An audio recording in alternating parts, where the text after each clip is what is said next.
Because inline skating is the most mobile human condition there is, it's very important not to let gear, clothing, and personal items weigh you down. If you're to feel the freedom of flight, you cannot be dragging an anchor wherever you go. When I'm on skates, I want everything lighter. My pack, my skates, even my phone. I still don't have a phone the size of an iPad, and I'm not going to do it.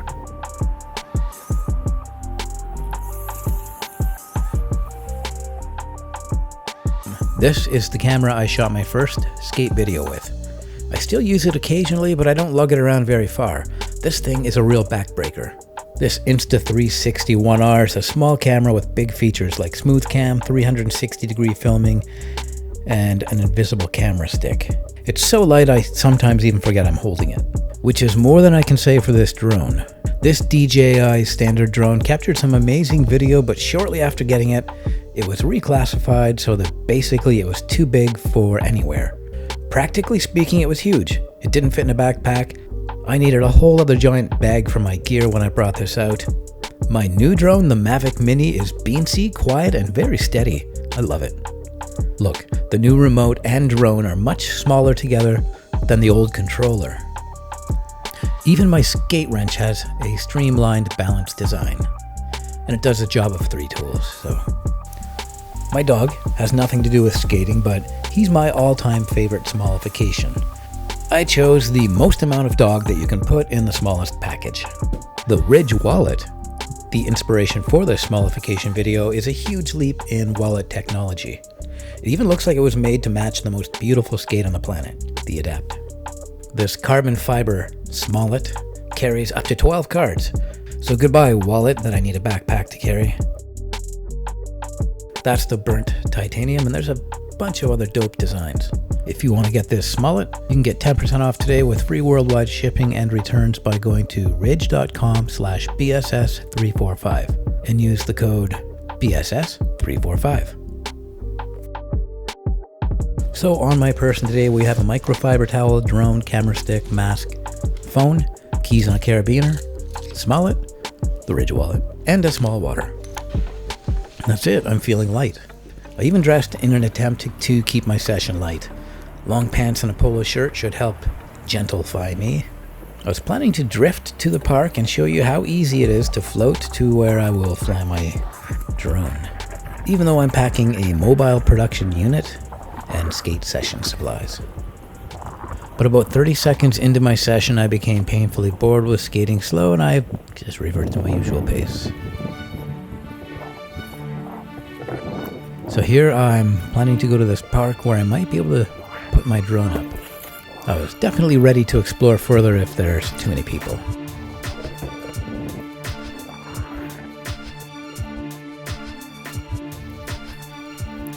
What a beautiful day in the neighborhood. That was the park before the park. I'm convinced my subtle hand gestures help sometimes.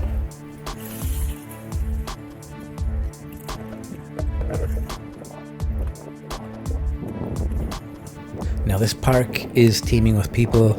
Many of them are exercising or playing. It's nice to see. So I crossed the park in a patient mood with a faint recollection of some suitable drone launching wasteland ahead of me. Here I was thinking, this path is new. I've never seen this bridge. Could this be the thing I heard about that connects my district to Fort York and the Bentway? Is this a car-free mainline to one of my all-time favorite skating venues?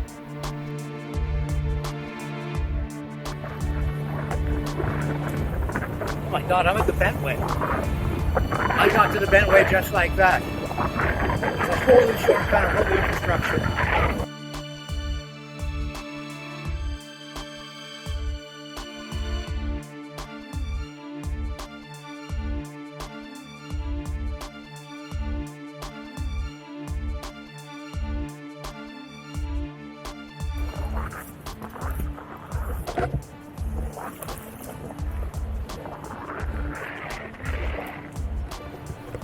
This spot is featured in many of my videos.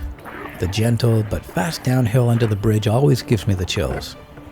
We don't have many big hills in Toronto, so momentum boosts like this are quite freeing.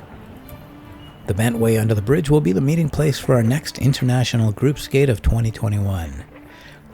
Oh, bit of trivia, this spot in particular was used in The Handmaid's Tale.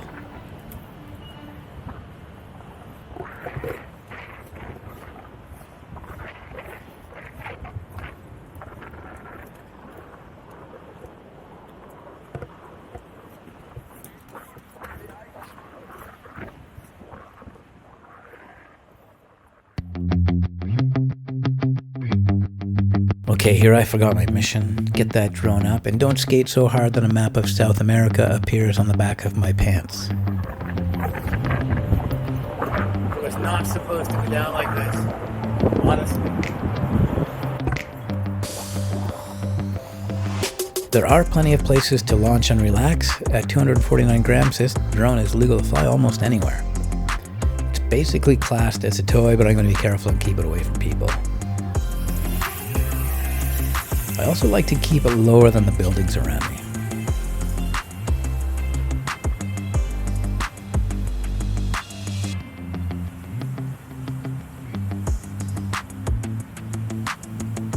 Look at those poor bastards. I've been there.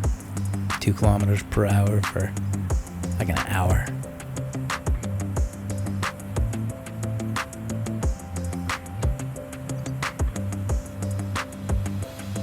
I'm very serious here. I used to find running very stressful, but I'm starting to enjoy it more and more.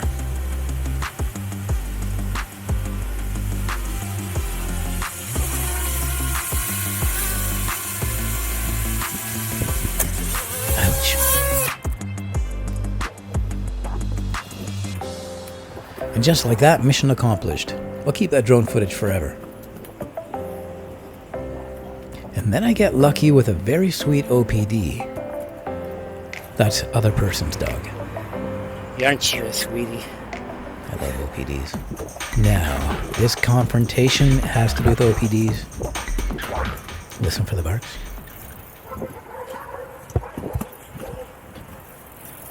Somebody has a dog off leash up here, and somebody else is not very pleased about it. It's the middle of the city.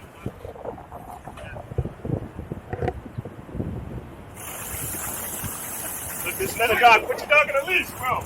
Anyone who walks their dog on a leash knows the imbalance it creates when an off-leash dog circles the constrained dog. No amount of training can guarantee I can handle my dog and some rando's dog perfectly every time. The stakes are high here. I do have a life, fucking you're on the leash. It's not your fucking turn. Don't look at me. Go on with your business. It's not your leash. It's not your turn.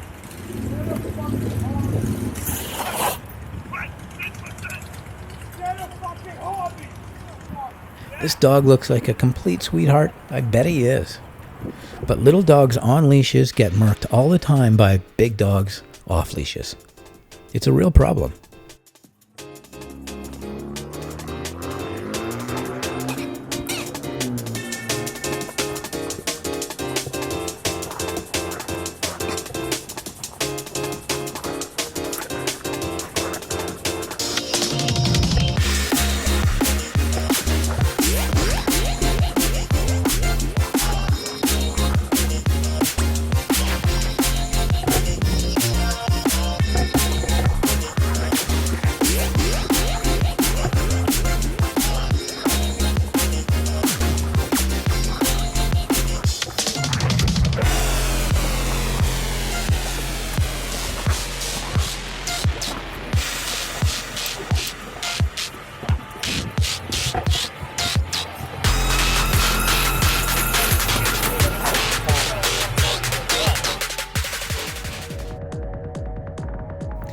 So my sponsors at Pro Skater's Place have opened another new shop and called it Ride It Electric.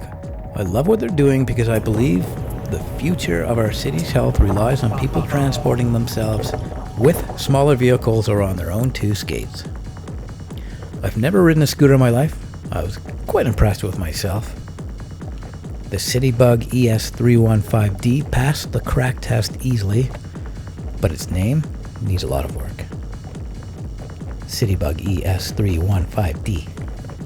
For skaters in particular, it could be useful for getting you to the park fresh and transporting you home when you're shattered. The sleek little scooter is available at rideitelectric.ca. Please note, if I were riding an electric scooter throughout the city extensively, I would most definitely wear a helmet. I should have worn one for this video. Anywhere? But yes, the City Bug is such a viable form of city travel because it folds and is easy to carry. Next is the City Bug Rhino. I loved this neat little dryland jet ski. An all-terrain scooter with crazy suspension and rear brake, as well as front brake control. This thing is such a road pig, so smooth in the roughest of alleys. This has to be the future of the electric scooter. I feel so mobile on this scooter. Not like skates, but close. This scooter will be available next season. I was just lucky enough to trial it early. Let's do an alley race, compare it to inline skates, the best form of inner city travel, of course. My early turbo boost in the skates kills it off the mark.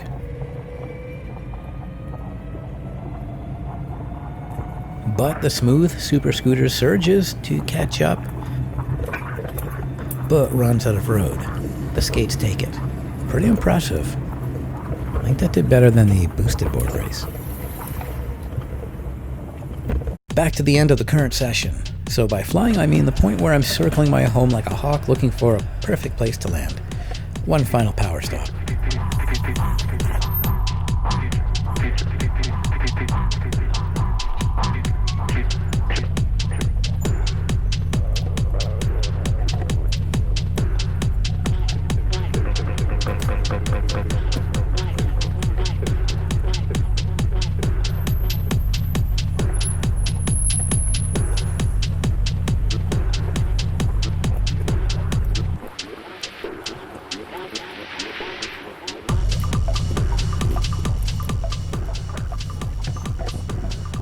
It's getting very busy out, so I decided to pack it in here. However, I found myself a few blocks past home, still in mid-frenzy a few minutes later. I did remember before I got too far that it was time to pack it in.